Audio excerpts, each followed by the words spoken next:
Hello बच्चों, आज हम लोग बायोलॉजी के चैप्टर हेरिडिटी एंड एवोल्यूशन के एनसीईआरटी एग्जाम्पलर एमसीक्यूज करने जा रहे हैं। अच्छा, अब इसका जो इवोल्यूशन वाला जो हिस्सा है, ये हिस्सा इवोल्यूशन वाला हिस्सा ये अब सिलेबस में नहीं है, तो इसके जो क्वेश्चंस होंगे उनको हम लोग स्किप करते जाएंगे। वो आप हायर क्लासेस में पढ़ेंगे, मतलब 10th बोर्ड में नहीं आएगा। कुछ बेसिक सी अगर बातें होंगी जो कि आप बिना पढ़े आप समझ जाएंगे, तो उनको मैं बता भी दूंगा। ओके, तो चलिए अब आगे बढ़ते हैं। शुरू करते हैं। पहला सवाल कहा गया है, exchange of genetic material take place in. Genetic material का एक्सचेंज किस में होता है? सबसे पहले लिखा वेजिटेटिव प्रोपिगेशन में, नेक्स्ट लिखा एसेक्सुअल रिप्रोडक्शन में, और फिर लिखा सेक्सुअल रिप्रोडक्शन में, और फिर लिखा बडिंग में। तो एसेक्सुअल रिप्रोडक्शन में तो एक ही पेरेंट इन्वॉल्व होता है, तो उसमें एक्सचेंज ऑफ जेनेटिक मटेरियल होने की कोई बात ही नहीं है। एक्सचेंज होता होगा ना जब दो इंडिविजुअल है ना, तो दोनों इंडिविजुअल का इन्वॉल्वमेंट सेक्सुअल रिप्रोडक्शन में होता है, तो एक्सचेंज ऑफ मटेरियल जो होता है वो सेक्सुअल रिप्रोडक्शन में होगा। ठीक है, तो यहाँ पर हो जाएगा सी। नेक्स्ट कहा गया, two pink coloured flowers on crossing result in one red, two pink and one white flower. दो पिंक कलर के फ्लावर थे और उनके बीच जो है पॉलिनेशन हुआ, तो जब नया जो प्लांट आया उसके जो फ्लावर्स थे वो वन रेड, टू पिंक और वन वाइट फ्लावर वाले जो पौधे आए। The nature of the cross will be, तो ये क्रॉस कैसा होगा? तो देखिए, जब भी जिस तरह के फ्लावर को हम पॉलिनेशन करा रहे होते हैं दूसरे फ्लावर के साथ, तो अगर सेम टाइप के सारे रिजल्ट आ रहे हैं, इसका मतलब सेल्फ पॉलिनेशन है। पर अगर जो प्रोजेनी आ रही है उसमें डिफरेंट टाइप के कैरेक्टरिस्टिक्स आ रहे हैं, इसका मतलब आपने क्रॉस पॉलिनेशन कराया है। ठीक है, तो ये हो गया क्रॉस फर्टिलाइजेशन, यहाँ पर होगा। सही जवाब हो जाएगा सी। नेक्स्ट, एक cross between A capital T and small T P plant. ये एनसीईआरटी में आपने पढ़ा था, मोनोहाइब्रिड क्रॉस एक्सपेरिमेंट मेंडल का, तो वही है। कैपिटल टी को स्मॉल टी के साथ क्रॉस कराया गया, resulted in A progeny that were all toll. Because सारे टॉल क्यों मिले थे फर्स्ट जनरेशन में? तो क्या बताया गया था कि टॉलनेस डोमिनेंट है, इसलिए फर्स्ट जनरेशन में सारे टॉल थे। हालांकि उनका जेनेटिक कन्फिग्रेशन कुछ ऐसा था, capital T small T, capital T small T, capital T small T, capital T small T, चारों एक जैसे थे और चारों टॉल इसलिए थे क्योंकि टॉलनेस डोमिनेंट कैरेक्टरिस्टिक था। ठीक है, तो टॉलनेस डोमिनेंट होने की वजह से टॉलनेस ज़्यादा एक्सप्रेस हुई, तो यहाँ पर हमें चुनना होगा ए। नेक्स्ट कहा गया, which of the following statement is incorrect. For every hormone there is a gene. बिल्कुल, जो हार्मोन होते हैं वो प्रोटीजिनस नेचर के होते हैं, तो जीन्स में इंफॉर्मेशन जो सेव होती है उसी के अकॉर्डिंग जो है हार्मोन्स जो है बनते हैं। For every hormone there is a gene, सही बात है। For every protein there is a gene, ये भी सही बात है।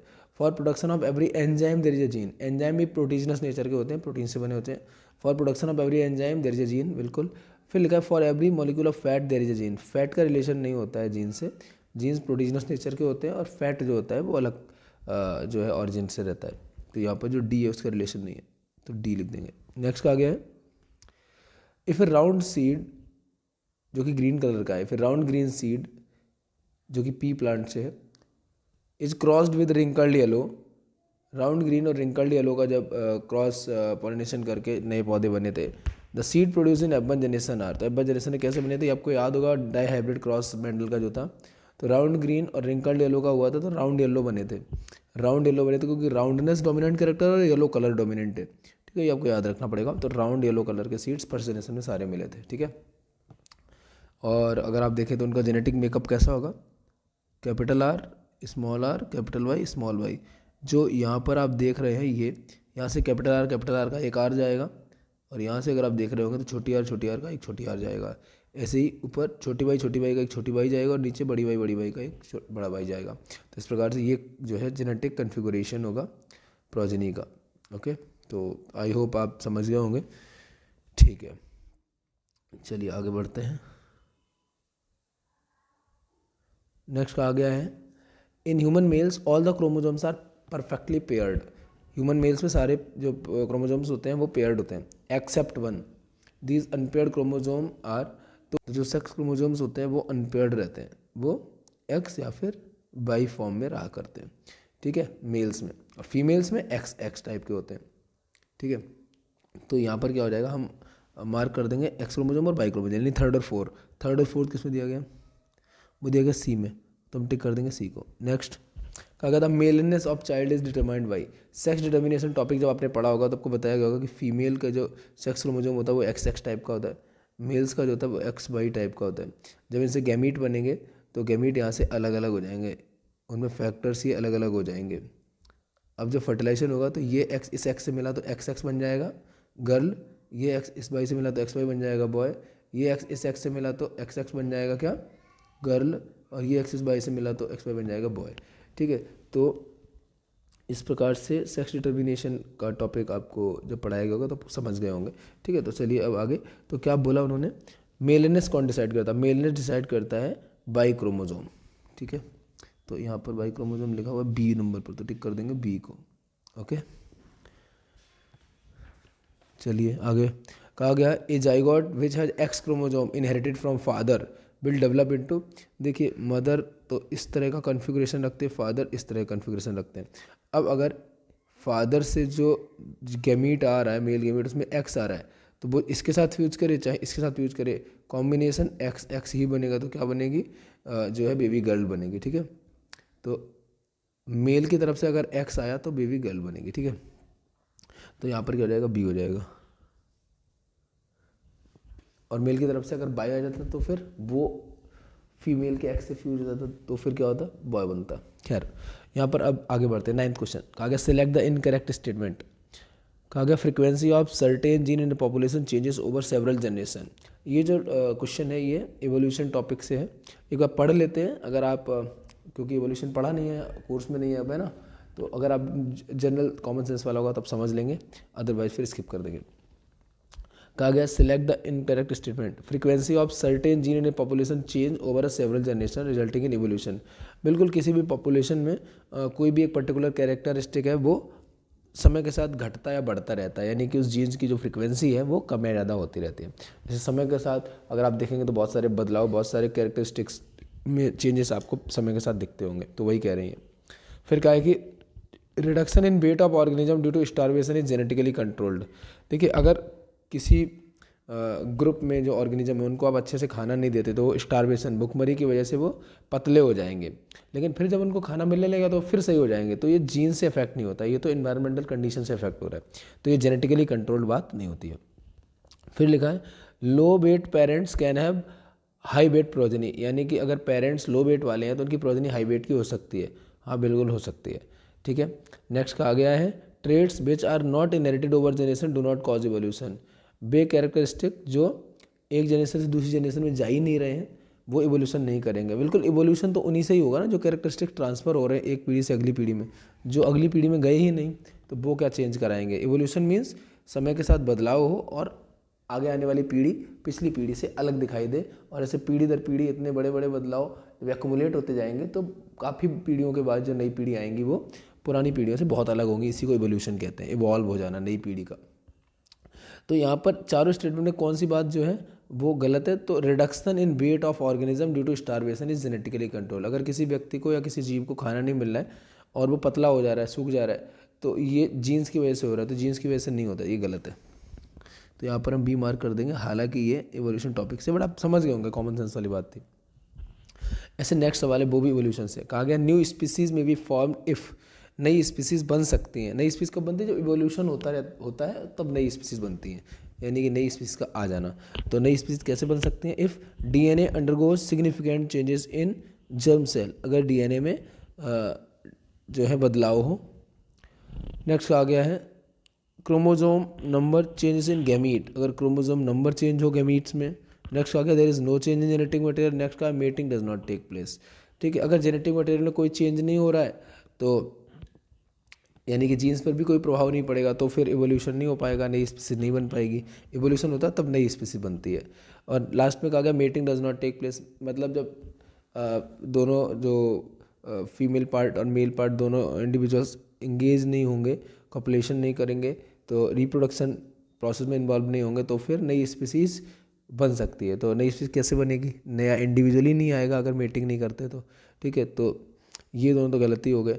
तो नई स्पीसीज बन सकती है, सब पहला पार्ट क्या है कि जब डीएनए में थोड़ा बहुत बदलाव हो तो आ सकती है। और नेक्स्ट आ गया क्रोमोसोम नंबर चेंज हो जाएगा गैमीट में किसी भी जेनेटिक ड्रिफ्ट वगैरह की वजह से या नेचुरल सिलेक्शन की वजह से। ठीक है, तो यहाँ पर पहला और दूसरा जो है वो ठीक है, तो यहाँ पर हमें मार्क क्या करना होगा, मार्क करना होगा ए। नेक्स्ट आ गया कि 2 pea plants, one with round green okay, another with wrinkled yellow, ठीक है, जो मेंडल का डाइहाइब्रिड क्रॉस एक्सपेरिमेंट था उसी को ले रही है कि राउंड ग्रीन और रिंकल्ड येलो सीड्स हैं, ठीक है। F1 प्रोजनी जो होती है वो राउंड येलो होती है, F1 प्रोजनी राउंड येलो होती है, F1 प्रोजनी राउंड येलो होती है, ठीक है।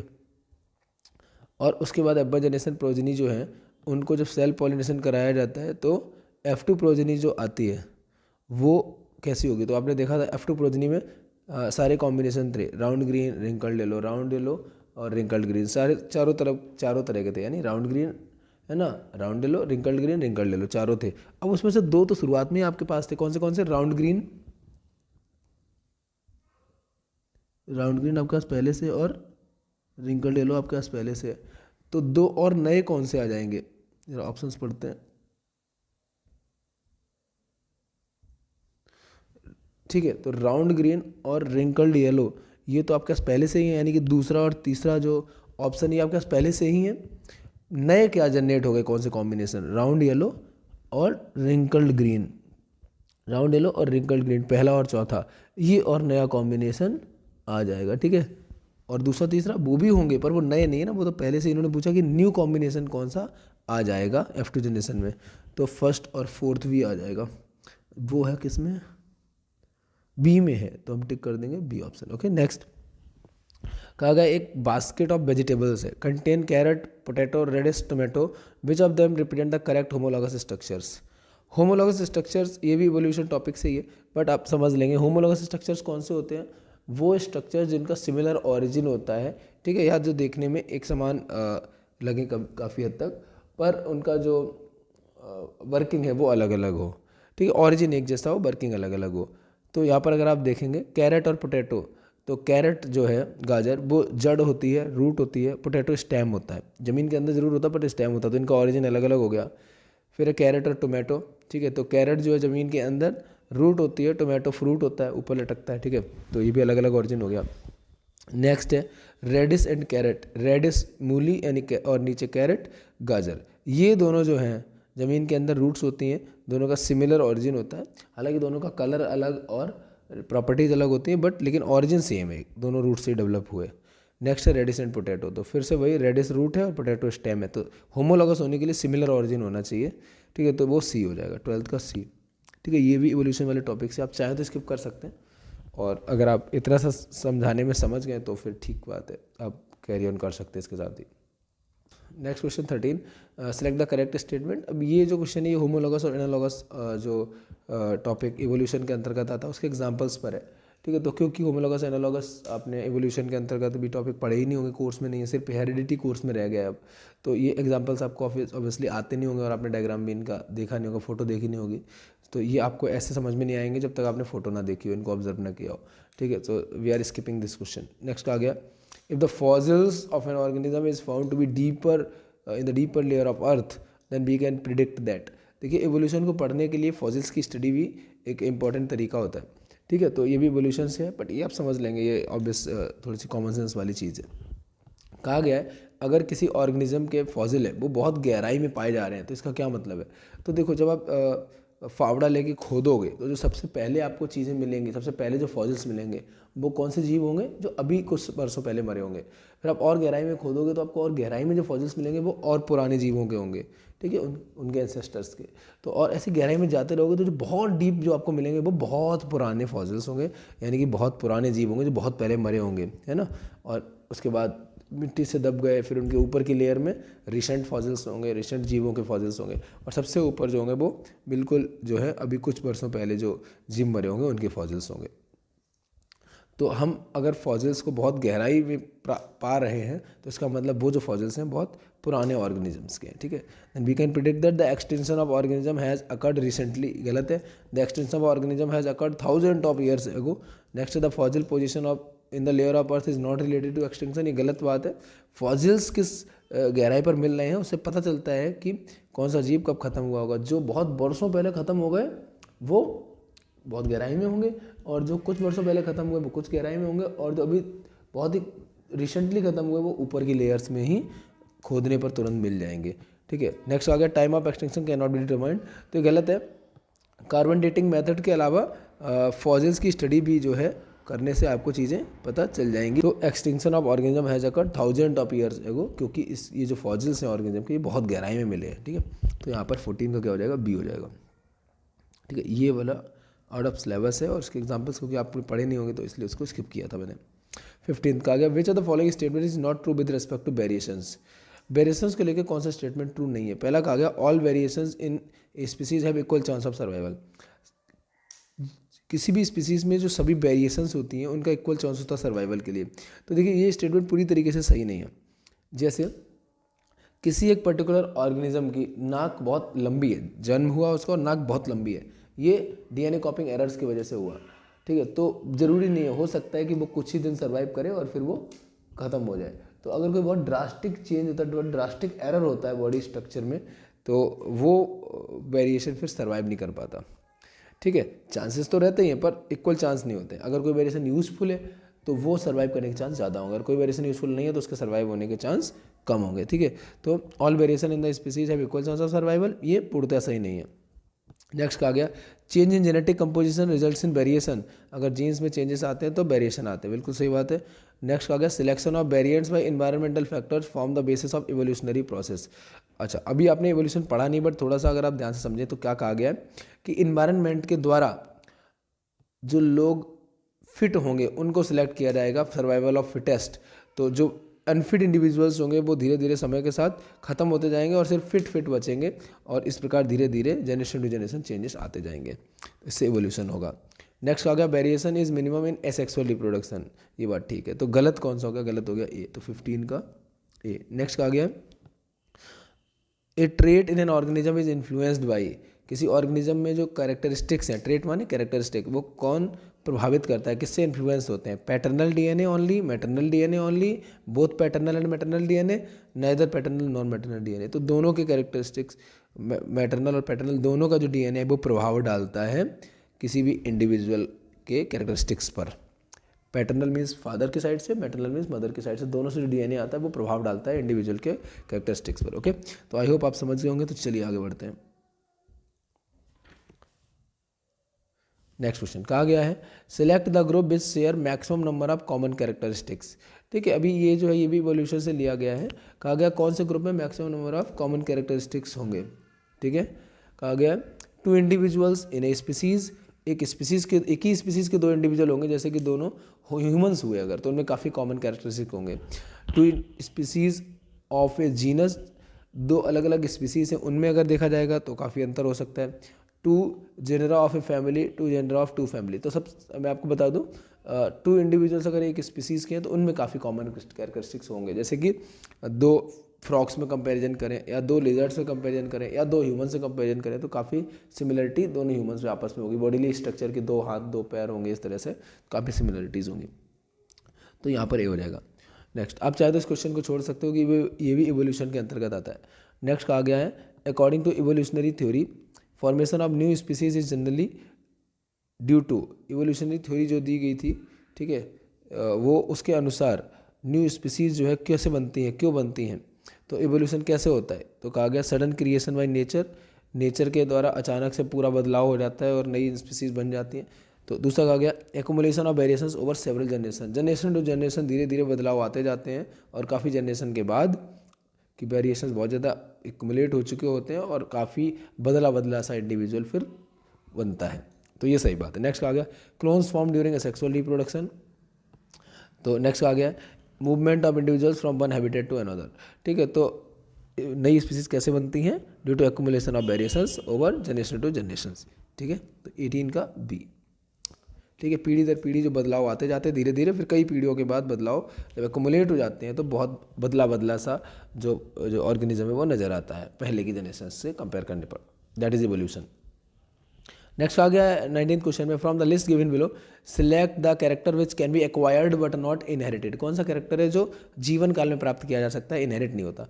लिखा कलर ऑफ आई, ये तो इनहेरिट होता है जन्म से। कलर ऑफ स्किन, हाँ वो भी इनहेरिट होता है। नेक्स्ट आ गया साइज ऑफ बॉडी, फिर कहा गया नेचर ऑफ हेयर्स, तो हेयर्स का कलर वगैरह और नेचर वो सब जन्म से जो है डिसाइड होता है। Colour of skin, colour of eye, ये भी जन्म से। साइज ऑफ बॉडी, बॉडी का साइज बहुत चेंज हो जाता है, अगर आप खाना अच्छे से खाएंगे, न्यूट्रिएंट्स अच्छे से आप इनटेक करेंगे तो आपकी बॉडी अच्छे से ग्रो करेगी, नहीं करेंगे तो नहीं ग्रो करेगी। वो एक्वायर्ड ट्रेट होता है, जीवन काल में आप कैसे आपके हैबिट्स हैं उससे डिसाइड होता है। 19 का सी। नेक्स्ट का आ गया the two versions of a characters which are brought in the male and female gamete are situated on. देखिए जो कैरेक्टरिस्टिक्स किसी इंडिविजुअल में आते हैं वो मेल गैमेट या फीमेल गैमेट दोनों के प्रभाव से जो है फिर डिसाइड होता है।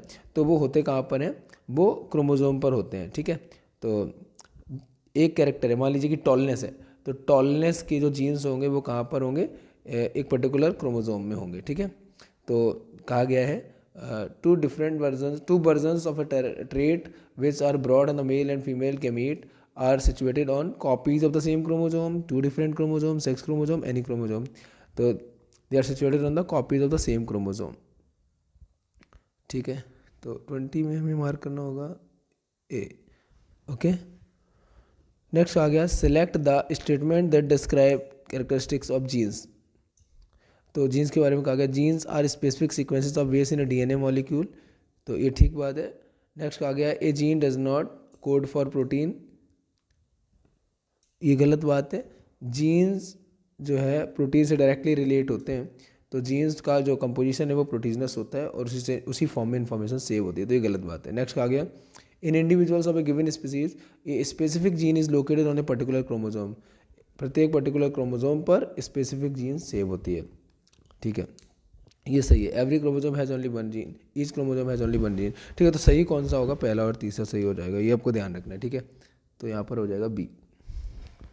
नेक्स्ट कहा गया है in pea a pure tall plant that is capital T and pure short plant that is small T, ठीक है। Ratio of pure tall to short plant in F2 generation, ठीक है। तो जो आपकी F1 जनरेशन बनेगी उसमें तो सारे क्या थे, capital T small T, capital T small T, capital T small T, capital T small T, ठीक है। ये F1 जनरेशन थी। अब जब आगे चल के आप कैपिटल टी स्मॉल टी और कैपिटल टी स्मॉल टी का क्रॉस करेंगे तो कॉम्बिनेशन क्या बन सकता है, capital T capital T, capital T small T capital T और स्मॉल टी। अब इसमें से अगर आप देखेंगे तो ये जो है प्योर टॉल है, ठीक है, और शॉर्ट कौन होगा, सिर्फ ये होगा। बीच वाले जो हैं दो बचते हैं, कौन, ये और ये टॉल तो होंगे पर वो प्योर टॉल नहीं, हाइब्रिड टॉल है। तो आप बताइए फिर प्योर टॉल कौन सा हो गया, ये वाला, ठीक है, और शॉर्ट कौन से हो गए, ये वाले। तो एक प्योर टॉल एक शॉर्ट, तो रेशियो क्या हो जाएगा, रेशियो हो जाएगा 1:1, ठीक है। तो ये हम हटा दे रहे हैं अब 1:1, तो 1:1 कहाँ पर है, सी पर है, तो सही जवाब हो जाएगा सी, ओके। तो आई होप सभी बच्चे समझ गए होंगे। चलिए आगे बढ़ते हैं। कहा गया है the number of pairs of sex chromosome in the zygote of human is. Human zygote में कितने पेयर्स ऑफ सेक्स क्रोमोसोम होते हैं, तो जाइगोट बनता है ये मेल गैमीट और फीमेल गैमीट के मिलने से बनता है, फर्टिलाइजेशन होकर। अब मेल गैमीट से कोई एक क्रोमोसोम आएगा एक्स या फिर वाई, और फीमेल गैमीट से एक क्रोमोसोम आएगा एक्स या फिर वाई, और जाइगोट में क्या हो जाएगा, फिर से एक पेयर बन जाएगा, ठीक है। तो number of pairs of sex chromosome in the zygote of human कितना, 1 पेयर होता है, ठीक है। तो क्या हो जाएगा, यहाँ पर 1 टिक कर देंगे हम ए को। नेक्स्ट कहा गया the theory of evolution of species by natural selection was given by, यानी कि नेचर सभी फिट इंडिविजुअल्स को सिलेक्ट करता सर्वाइवल के लिए। ये थ्योरी किसने दी थी, ये डार्विन ने दी थी, चार्ल्स डार्विन, ओके। नेक्स्ट आखिरी सवाल कहा गया some dinosaurs had feathers although they could not fly but birds have feathers that help them to fly. देखिए डायनासोर्स के कुछ हल्के हल्के से फर जैसे थे, लेकिन वो उड़ नहीं पाते थे, अच्छे से नहीं उड़ पाते थे, बट बर्ड्स आसानी से अच्छे से उड़ पाती हैं। इससे क्या समझ में आता है, इससे ये समझ में आता है कि डायनासोर में हल्के हल्के फीदर्स डेवलप हुए, फिर वो और फर्दर डेवलप हो गए और तब वो चिड़ियाँ अच्छे से उड़ पाई। तो डायनासोर्स फर्दर डेवलप होकर क्या बने, बर्ड्स बने, यानी इवोल्यूशन हुआ और डायनासोर से फिर बर्ड्स जनरेट हुई। तो इससे कहा जा सकता है कि reptiles have evolve from birds, ये उल्टा हो गया। फिर लिखा there is no evolutionary connection between reptile and bird, evolution तो हुआ है। नेक्स्ट आ गया feathers are homologous structures in both the organisms, homologous मतलब कि सिमिलर ऑरिजिन के रहे होंगे, ऐसा कहा गया। नेक्स्ट कहा गया birds have evolve from reptiles. इसका मतलब है कि जो रेप्टाइल थे उनसे बर्ड्स इवॉल्व हुई हैं। रेप्टाइल्स में जब पंख वगैरह आ गए तो फिर वो उड़ने लग गए और वो चिड़िया बन गई, ठीक है, तो इवोल्यूशन हुआ। तो ये बात ठीक है, ठीक है, ये मैं हटा देता हूँ। तो सही जवाब हो जाएगा डी वाला। ओके, तो आई होप ये सारे सवाल, इनमें कुछ सवाल इवोल्यूशन के थे, ठीक है। So if you want you can remember them और you can skip, they will not come in a board but they will come in your NTSC और NDA एग्जाम। सो बेटर होगा कि आप उनको भी ध्यान रख पाएँ। तो इस प्रकार से आपके हेरिडिटी और इवोल्यूशन चैप्टर के क्वेश्चंस हो गए हैं।